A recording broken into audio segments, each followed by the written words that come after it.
Language Lesson 16. So today I have a few things, excuse me, I want to show you about, and then I'm just going to let you work in your language books, okay?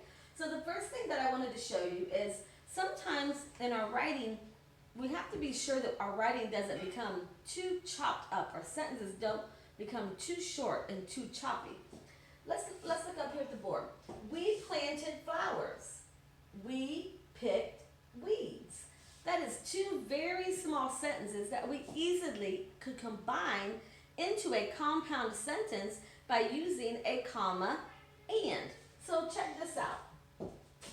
We planted flowers. Now here's where our comma and comes. Comma and we picked weeds.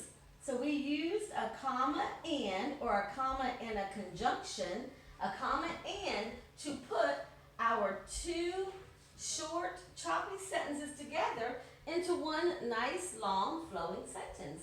We planted flowers and we picked weeds. So that is how you will put two short sentences together. You will use a comma and to join those two complete thoughts. You will no longer need a capital letter because it's not a period now, it's a comma and instead. So we could even do it right here. We can take off our capital letter and we could say comma and right there. We planted flowers, comma and we picked weeds. Okay? Now, I want to talk about something else. Whenever you have a sentence that begins with yes or no, that after that yes or no, you have to have a comma. Like, let's say you ask me, Miss McDermott, have you ever seen fireflies? And I would say, yes, I have seen fireflies.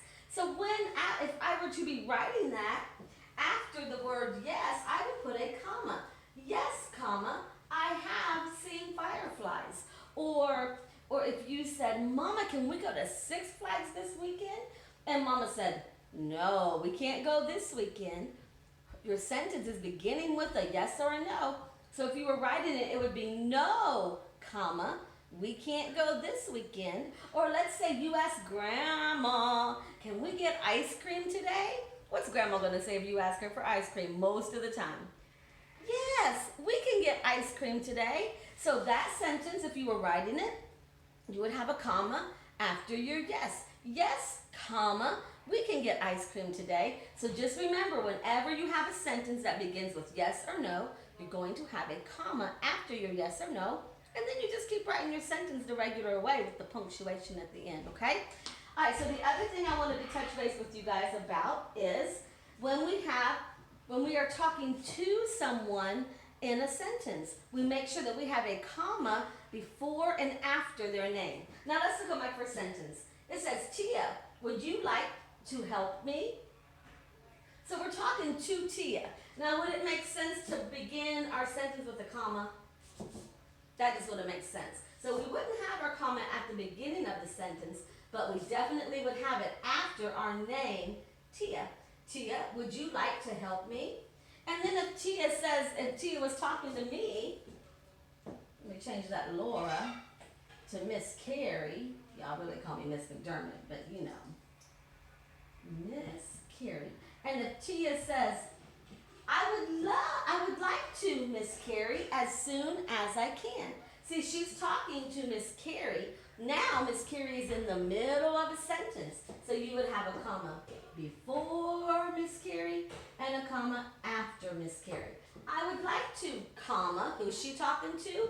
Miss Carrie, comma, as soon as I can. So those are the three things that you're going to see in your language work today. You're going to put choppy sentences together using a comma and a conjunction. You are going to have sentences that begin with yes or no. You will need to be sure you have a comma after your yes or no.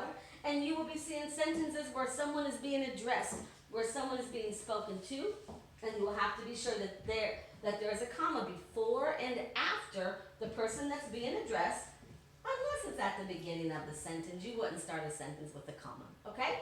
So that's what you're going to be working on today. Your language book is pages 18, no, it's pages 17 and 18. So you will get those out and you will work on those. You can come back and look at the video if you need to. And y'all do a really good job. And there is some review on there, finding our subjects and verbs and dividing our sentences into the subject and predicate part of the sentences, okay? But we got that down, so I'm not even worried about that. I'm not worried about any of this because you guys are really smart. All right?